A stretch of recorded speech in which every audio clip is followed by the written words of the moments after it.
यह संसदीय डिक्टेशन 80 शब्द प्रति मिनट की गति से आनंद आशु लिपि मासिक पत्रिका प्रतिलेखन संख्या 4 से है।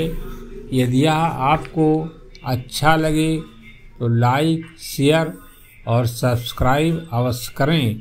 रेडी।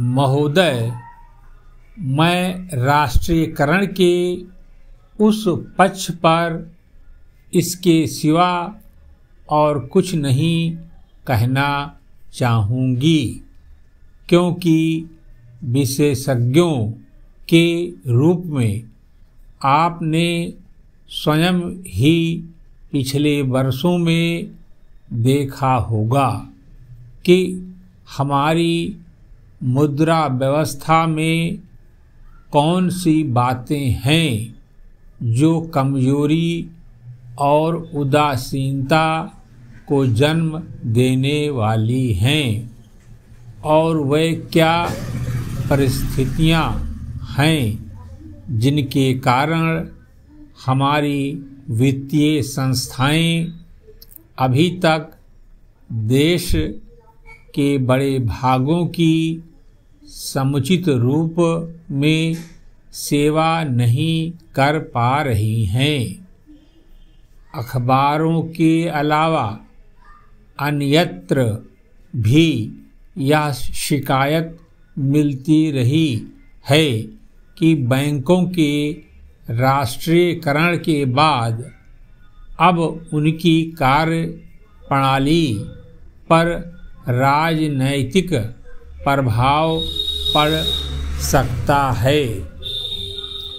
कुछ समय से यह देखने में आ रहा है कि हमारे बहुत से पुराने विचारों की जगह नए विचार ले रहे हैं, और ऐसा परिवर्तन तभी आ सकता है जब सार्वजनिक स्वामित्व और नियंत्रण स्थापित हो।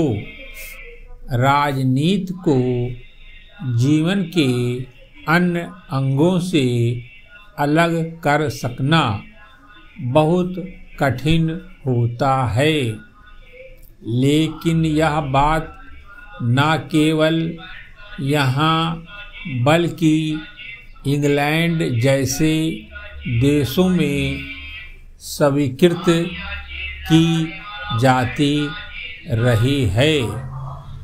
एक अंग्रेजी पत्र के कथन का मैंने संसद में भी उदाहरण दिया है कि जो कोई भी चाहता है कि परिस्थिति बनी रहे, वह गैर राजनैतिक व्यक्ति माना जाता है।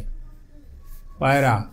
हालांकि ऐसी मान्यता भी राजनीति का ही अंग है, जबकि जो व्यक्ति परिवर्तन चाहता है उसे राजनैतिक व्यक्ति माना जाता है।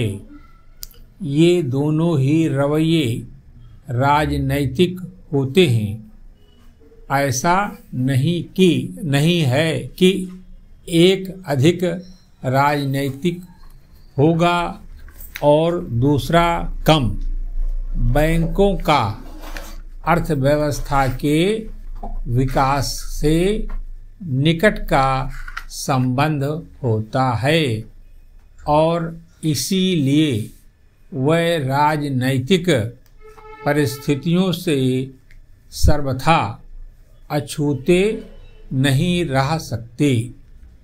हमारे देश की वर्तमान राजनैतिक स्थिति की मांग है कि बैंकिंग सुविधाओं का अधिकाधिक विस्तार पिछड़े क्षेत्रों में कृषि, लघु उद्योगों आदि के लिए हो, और शायद बैंकिंग के कारोबार को बृहत्तर सामाजिक उद्देश्यों से जोड़ा जुड़ा होना चाहिए। लेकिन अगर राजनैतिक प्रभाव का यही आशय है तो यह राजनैतिक प्रभाव निश्चय ही उपस्थित है।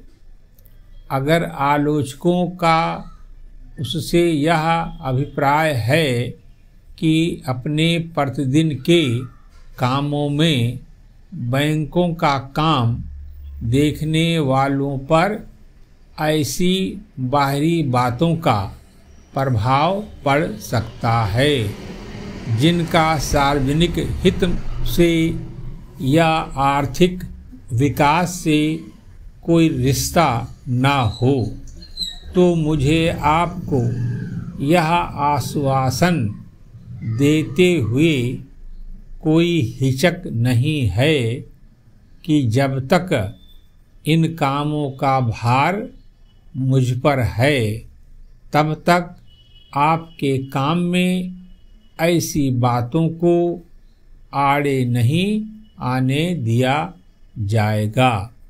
समाप्त।